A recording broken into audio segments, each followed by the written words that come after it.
If I told you that a 12-year-old could pilot a plane, you'd probably think I was crazy. But that's exactly what the Civil Air Patrol does. It's training the next generation of aviation enthusiasts.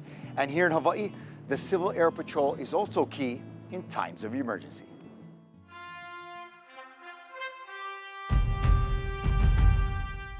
You never know what the emergency is going to be, when it's going to come. And here in Hawaii, we never know what direction it's going to come from. But the Civil Air Patrol, the people in the Civil Air Patrol, prepare, train, and are ready to respond to whatever the emergency is, in whatever direction it comes from. That's what we're here for. The Civil Air Patrol in Hawaii was established in 1946. The first wing commander was Colonel Ben Dillingham. The wing has changed over the years because of the missions. The primary mission of the Civil Air Patrol in Hawaii is the tsunami warning mission. If there is an inbound tsunami, we have a mission in coordination with the state to try to augment their warning systems, their sirens. So there are pre-designated routes that we fly, pre-designated calls that we make over the PA systems that are built into the planes to be able to tell people a tsunami is coming, you need to evacuate, go to high ground. And then our pilots are trained to fly a very specific route very quickly. We also have communications, radios, different kinds of equipment on the different islands ready to respond in an emergency. And an emergency might be a hurricane, a tsunami, a fire, a flood. Hawaii has different kinds of emergencies than other parts of the mainland, for example, the volcano. Every time you do an emergency mission, it always pulls on your heartstrings in both ways. You're very sorry for the loss, whatever it is, whether it was loss of life, loss of property, loss of animals and pets, loved ones. And there's a balance to be had of, while something may have been lost, we were able to prevent or save or help something else from it being worse. The morning after the Hurricane Iniki, I was up and flying for damage assessments.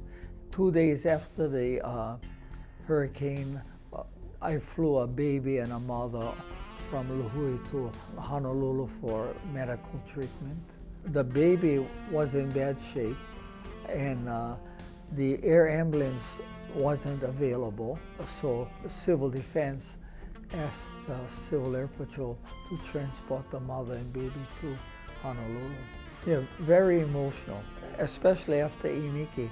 What could we do in damage assessment outside of saying everything is flat? It was terrible. When you are responding to a situation that could be very bad for somebody, some property, some place, you balance those emotions with the respect and the aloha kindness that you get from people when they realize you really are there to help, and you really are there on your own time. We're unpaid, so we're all volunteers, and yet we train and prepare and we push ourselves to be able to make a difference in the moment when it happens. And then when that moment happens and when the search is going on, we really feel for the people who are involved. And sometimes it's our own people, and sometimes it's our neighbors, and we really like to talk about serving others. That's really what we do it for, to be able to help and to use our own skills to be prepared for the moment, for that help.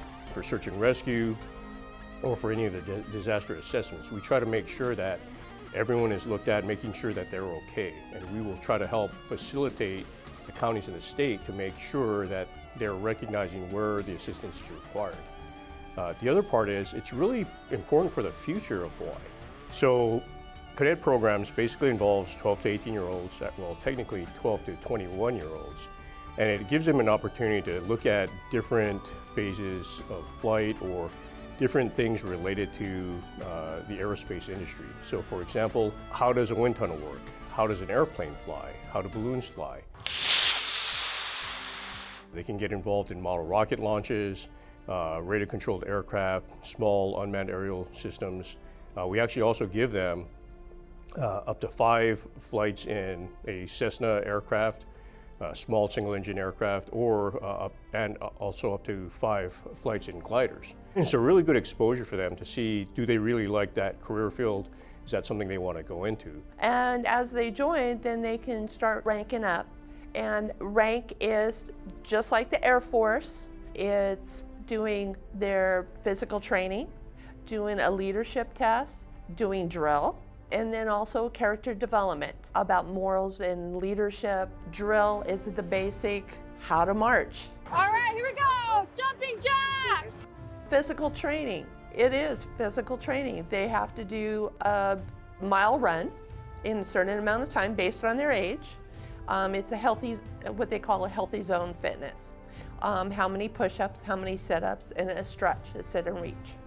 So, and that's part of their growth. So it gets them off the couch. Also, we do emergency service training.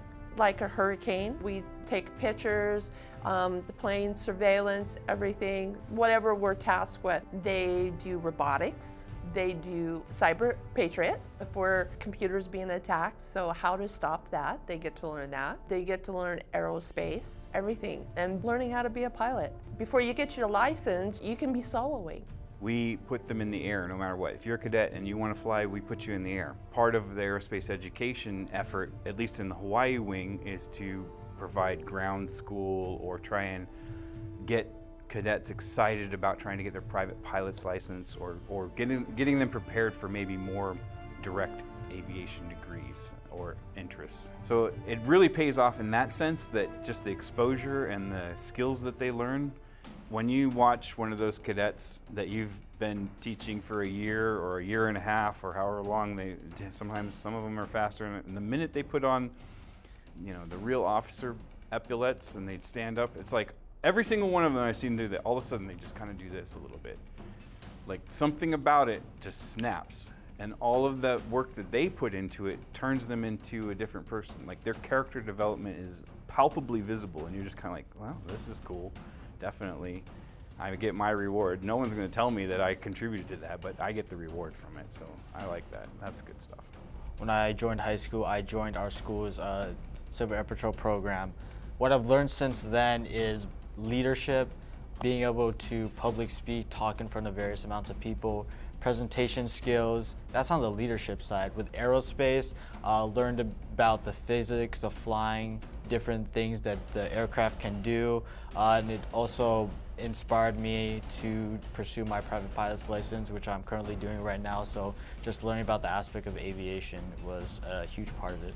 So when I joined CAP, I was kind of a hot mess, didn't really know what to do. But when I joined, through the well-trained other cadets and through some time and hard work, it has been a completely life-changing experience. I've now learned plenty of leadership skills, public speaking skills. When it comes to aerospace, I've learned amazing amounts. I've gotten to fly, and I would not know where I'd be right now without Civil Air Patrol. Personally, I would like to join the military as a pilot when I get older, and I think that Civil Air Patrol will help me a lot because I already know some of the skills that I would need to know, and it will help guide me through this process. You know, I grew up here. It's challenging to find a decent paying job. The aerospace career field gives a lot of opportunities, and not just as pilots. You could be an aviation mechanic, air traffic controller, you could become an aerospace engineer, you could be a computer programmer / network engineer. There's a whole lot of different areas. And again, it helps give the young folks, 12 to 18-year-olds, an opportunity to explore those career opportunities before they sink a lot of money into it. And so again, it gives them a chance to find a job here in Hawaii that could potentially allow them to live here without having to worry about getting 2 or 3 additional jobs. So again, it's great for the current capabilities for saving lives, as well as, let's take care of our descendants to make sure that they can enjoy a healthy, fulfilling life here in Hawaii. My hope for the future for the Hawaii Wing is to continue to grow, to continue to help the people of Hawaii, and to, again, try to help the youth to make sure that they have a great future here in Hawaii, pursuing a passion that they love.